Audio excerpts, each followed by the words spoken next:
உழவர் உரிமை இயக்கத்தினுடைய மாநில துணை பொதுச் செயலாளர் சீனிவாசன் பேசுகிறேங்க.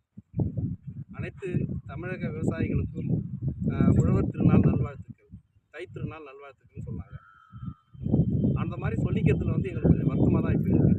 ஏன்னு கேட்டிங்கன்னா, தொடர்ச்சியாக தமிழகத்தில் விவசாயிகள் கைது செய்வது வழக்கமாக இருக்குதுங்க. இந்த திமுகவுடைய ஆட்சி என்னென்னா, தன்னுடைய உரிமையை கேட்குறப்போ அதுக்கு மாறாக கொடுக்க வேண்டிய ஒரு பதில் என்னன்னு கேட்டால் கைது, மிரட்டல், இப்படி தான்.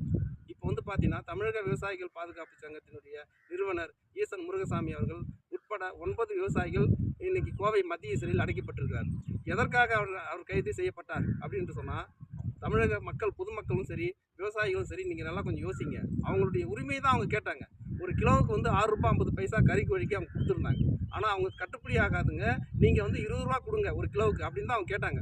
இதுக்காக நிறைய அந்த துறையை சார்ந்த அலுவலர்களுக்கெல்லாம் மனு கொடுத்து, மனுக்களாக அவங்க கொடுத்து சரியான வழியில் தான் அவங்க செயல்பட்டுருக்குறாங்க.